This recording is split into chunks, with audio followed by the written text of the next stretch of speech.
পরিত্যক্ত এবং মৎস্য শিল্পের দাস হিসেবে কাজ করতে বাধ্য হয়। এবং অনেক স্থানীয়দের সাথে কথা বলার পরে আমি সিদ্ধান্ত নিয়েছি যে এই পরিস্থিতি থেকে তাদেরকে উদ্ধার করাটাই লড়াইয়ের শুরু হবে। এমনকি যে সমস্ত ভাগ্যবান শিশু এখান থেকে বেরোতে পেরেছে তারাও বছরের পর বছর ধরে সঠিক চিকিৎসা পরিষেবা থেকে বঞ্চিত। হঠাৎ করে কোনো চিকিৎসা পরিষেবার প্রয়োজন পড়লে সেখানে তারা বড়ই অসহায়। তাই আমরা ঘানায় একটা সার্জিক্যাল সেন্টার বানাচ্ছি, যেহেতু এখানে চিকিৎসা পরিষেবার অভাব রয়েছে। যেমন এই দুই ভাই আর্নেস্ট এবং রিচমেন্ট, যারা কৃতদাসের মতো কাজ করে, ওদের মাত্র 16 বছর বয়সে উদ্ধার করা হয়েছিল ওদের বাবা মা ছেড়ে দেবার পরে। আমাদের মা বাবা আমাদের জন্ম দেওয়ার পরে আমরা তাদের দেখতে পাইনি, তারা আমাদের ছেড়ে চলে যান। মৎস্য শিল্পের দাস হিসেবে দুজন আলাদা হয়ে গেছিল এবং ওদের একাই বেঁচে থাকতে হয়েছিল। ওরা জানতো না আবার কখনো ওদের দেখা হবে কিনা। মাঝে মাঝে ওরা এমন ভাবে টানবে যে তুমি জলে পড়ে যাবে। আর যদি তুমি সাঁতার কাটতে না পারো তাহলে তুমি মরে যাবে। আমার 20 জন বন্ধু মারা গেছে। কিন্তু সৌভাগ্যবশত এই দুই ভাইকে ঘানার মেগা ডিফেন্স ফাউন্ডেশন উদ্ধার করে, যাদের অন্য নাম জিম্যাড। এই সংগঠন ঘানার শিশু দাসত্বের বিরুদ্ধে লড়াই করে। আমি খুবই খুশি, কারণ জিমার্টে আসার পর ওরা আমার জন্য যা করেছে তার জন্য আমি কৃতজ্ঞ থাকব। বর্তমানে জিম্যাড এই অবহেলিত ও অনাথ শিশুদের আশ্রয় হিসেবে কাজ করে, যাতে তারা অতীতের শৃঙ্খল ভেঙে ভালোবাসা ও যত্নের জীবন পেতে পারে। লক্ষ্য হলো তাদের পুনর্বাসন এবং তাদের শিক্ষিত করা, যাতে তারা যখন বড় হবে তাদের নিজেদের জীবন তারা নিজেরাই তৈরি করতে পারবে।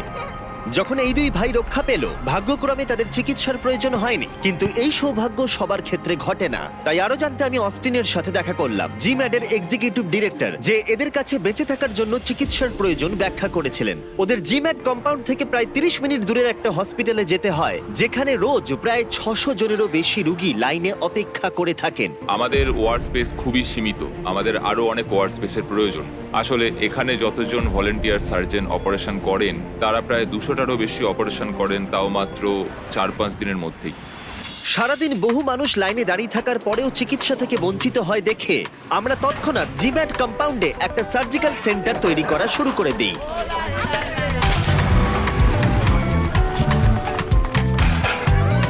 যখন প্রজেক্টের কাজ চলছিল, আমরা শিশুদের সাথে সময় কাটালাম আর কম্পাউন্ডে ওদের শৈশব উপভোগ করলাম।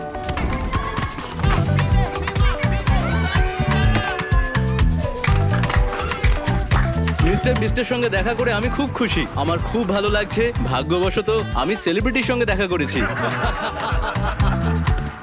যেসব বাচ্চারা ঘানায় জন্মায় তাদের জীবনটা আলাদা, তাদের নিজেদের গল্প আছে এবং সেটা সত্যিই খুব পাওয়ারফুল, কারণ পরিস্থিতি তাদের খুব কম বয়স থেকেই অনেক কিছু শিখিয়ে দেয়। এই সমস্ত শিশুদের মুখে হাসি দেখার পরে কেউ বুঝতে পারবে না ওদের জীবনে এতটা অন্ধকার লুকিয়ে আছে। যদি কোরি আর স্টেসি হফম্যান না থাকতো, যারা 12 বছর আগে জিম্যাড প্রতিষ্ঠা করেছিল, তাহলে সবকিছুই হতো না। আমরা যখন প্রথম ঘানায় এসেছিলাম, আমরা তখন উপলব্ধি করলাম যে এখানে প্রচুর বাচ্চা, আর এদের হয়ে কথা বলার কেউ নেই। এই বাচ্চাগুলোর বাঁচার জন্য পরিবার প্রয়োজন। সার্জিক্যাল সেন্টারের কনস্ট্রাকশন প্রায় কমপ্লিট হয়ে যাবার পরে আমরা কিছু স্বেচ্ছাসেবক সার্জনদের কাছ থেকে তাদের অভিজ্ঞতা শুনলাম। আমরা গতকাল যখন এখানে এসেছিলাম তখন সম্ভবত প্রায় 600 জন লোক এখানে চিকিৎসা করানোর জন্য ভিড় করেছিল, আর এত লোকের আর্তনাদ শুনে আমরা সত্যিই কষ্ট পাচ্ছিলাম। এখানে যে সমস্ত স্বেচ্ছাসেবক ডাক্তার এবং সার্জনরা কাজ করে, তারা প্রায়শই এমন গুরুতর কেস দেখেন যেগুলো তারা তাদের গোটা জীবনে কখনো দেখেননি।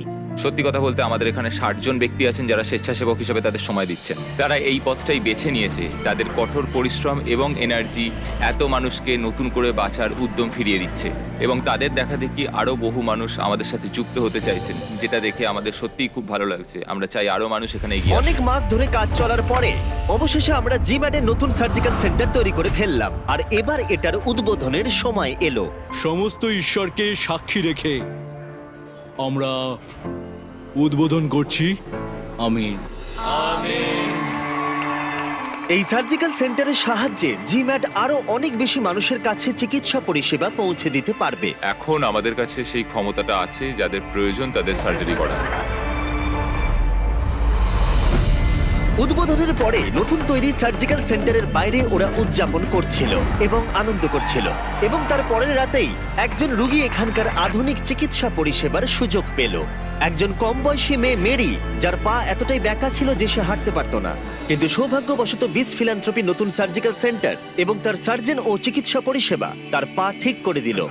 এখানে মেরির মতো আরো অনেকের জীবন পরিবর্তন হতে চলেছে, কারণ জিম্যাডের চিকিৎসকেরা আরো অনেক বেশি রোগীদের চিকিৎসা করার জায়গা পেয়েছে।